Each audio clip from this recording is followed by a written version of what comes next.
नमो नमः। Hindi and Sanskrit by Archana Gupta channel में आज आपका पुनः स्वागत है। आज हम कक्षा 8 के लिए निर्धारित संस्कृत पुस्तक संस्कृत रत्नम का पाठ 5 का अभ्यास कार्य करेंगे। पाठ 5 जिसका नाम है शाक आपणः। तो पिछले वीडियो में बच्चों मैंने इस पाठ का आपको अर्थ समझाया था। आज इस वीडियो में मैं आपको इस पाठ का अभ्यास कार्य कराऊंगी।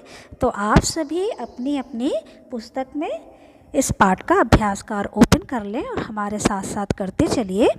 तो देखते हैं इस पाठ का अभ्यास कार्य। अभी मैंने आपको होमवर्क पे सब पाठ के आपको शब्दार्थ लिखने के लिए दिए थे। उम्मीद है आप सभी ने शब्दार्थ लिख लिए होंगे और याद भी कर लिए होंगे। और जिन बच्चों ने लिख लिया हो वो अपना काम जो है होमवर्क मेरे नंबर पर सेंड कर दें, जिससे मैं आपका वर्क चेक कर सकूं। अब आप अभ्यास के लिए तैयार हो जाइए। तो पहला अभ्यास है प्रश्नानाम उत्तराणि लिखत, यानी कि प्रश्नों के उत्तर लिखिए। तो पहला क प्रश्न है आलूकस्य मूल्यम किम।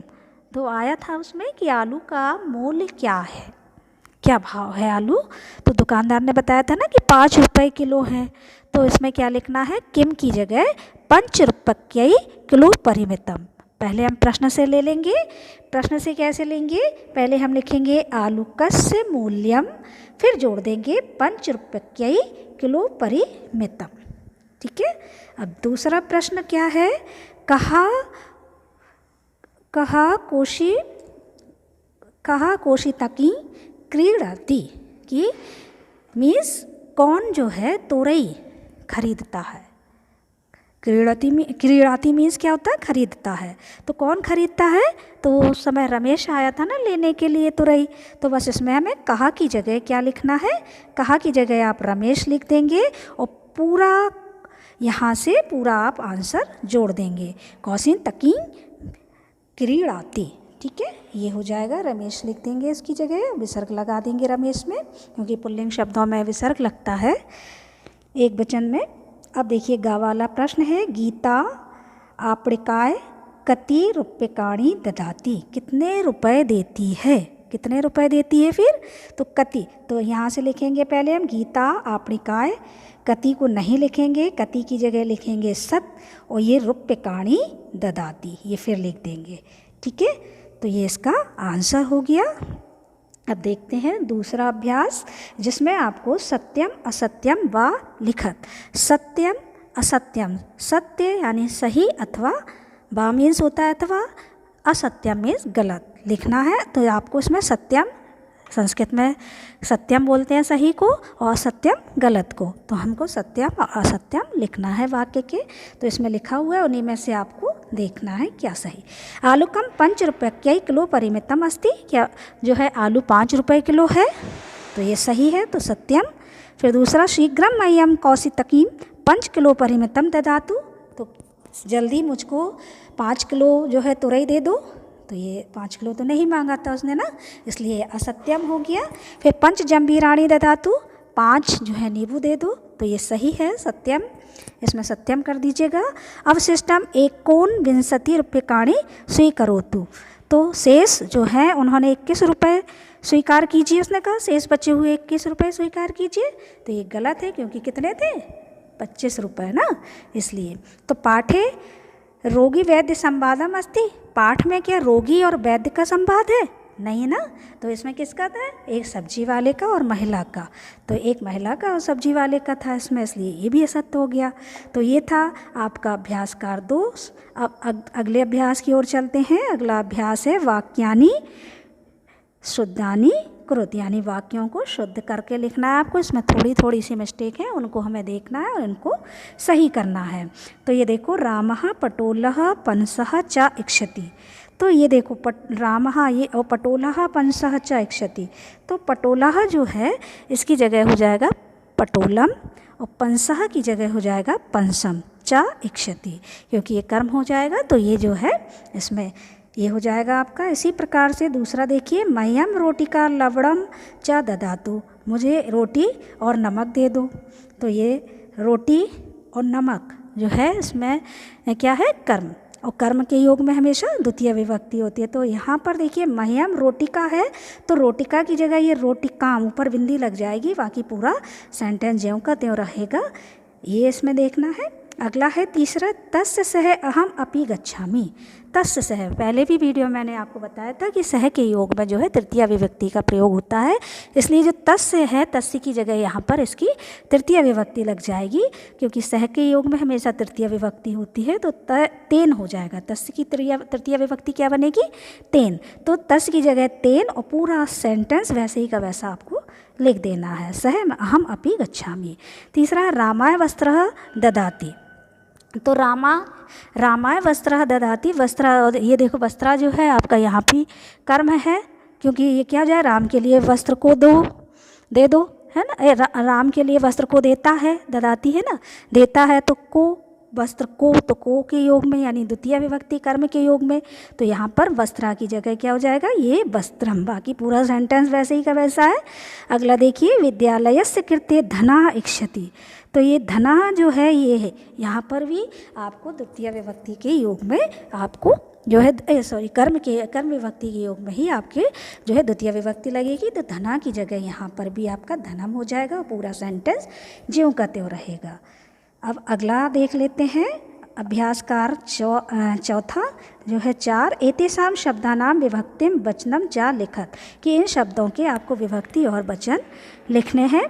तो विभक्ति और वचन लिखने हैं, देखिए तो पंचरूप्यक्यई में है तृतीय विभक्ति बहुवचनम, आपणम में द्वितीय विभक्ति एक वचनम, मयम में चतुर्थी विभक्ति एक वचनम, आलूकस्य में षष्ठी विभक्ति एक वचनम, और मरीचिकाया में पंचमी या षष्ठी विभक्ति, दो में से कोई सी भी एक हो सकती है, कोई भी लिख सकते हैं आप इसमें एक वचनम। ठीक है, तो ये लिखे हुए हैं, आप इनको देखकर भी लिख सकते हैं, सुनकर भी लिख सकते हैं।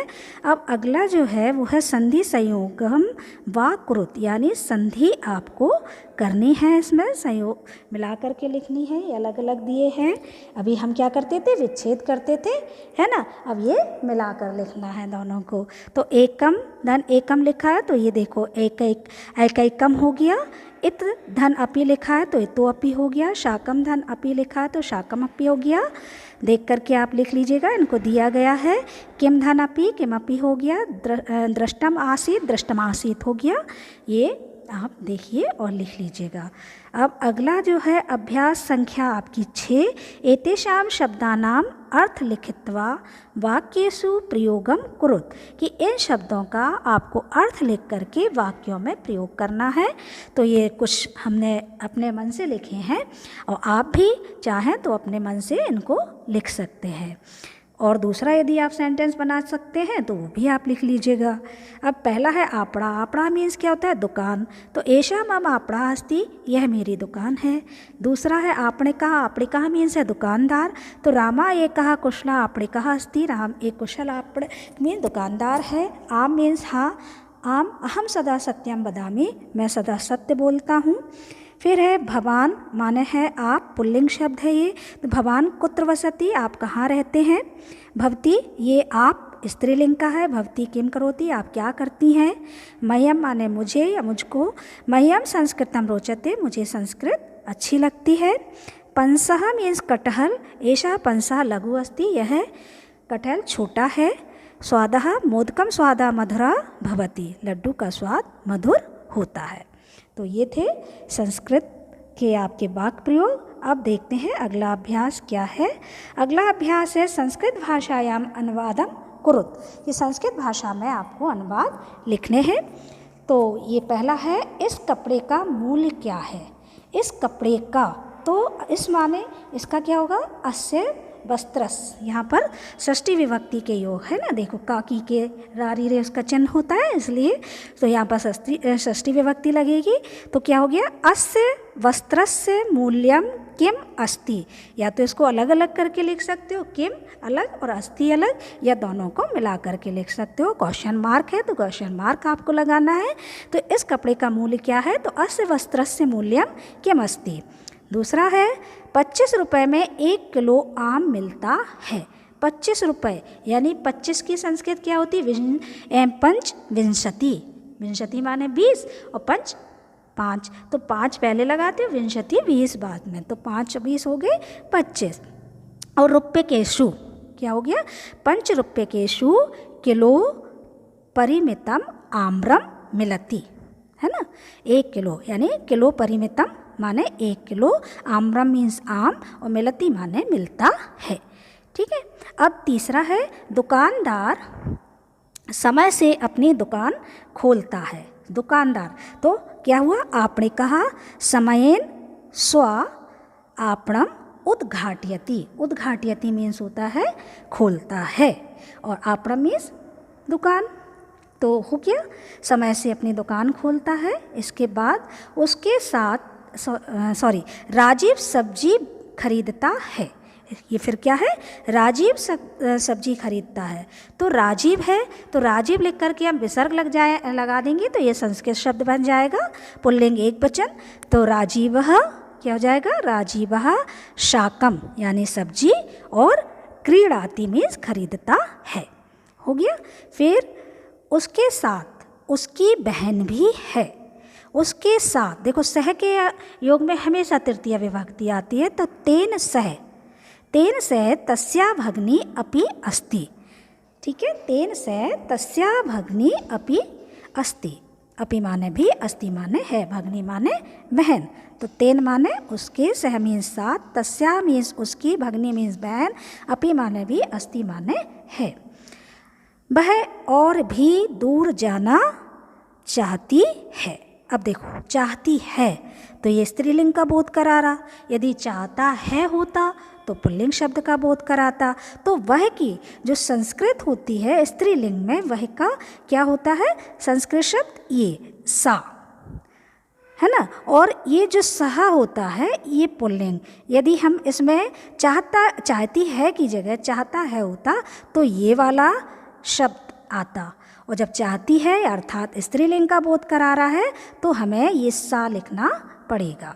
ठीक है, तो सा माने वह, अधिकम दूरम गंतुम जाना, और चाहती है इक्षति, तो सा अधिकम दूरम गंतुम इक्षति। बच्चों ये जिस किसी भी अभ्यास का आपके बुक में स्पेस नहीं दिया है करने के लिए, वो आपको सारे कॉपी में करना है। तो उम्मीद है आपको ये सब समझ में आ गए होंगे, और यदि आपको नहीं आए या कोई इससे रिलेटेड, पार्ट से रिलेटेड कोई भी क्वेश्चन आपके दिमाग में है तो वो आप मुझसे मेरे व्हाट्सएप नंबर पर मैसेज करके या कॉल करके मुझे आप पूछ सकते हैं। अब हम अगले वीडियो में पुनः आपसे मिलेंगे, तब तक के लिए धन्यवाद, नमस्कार।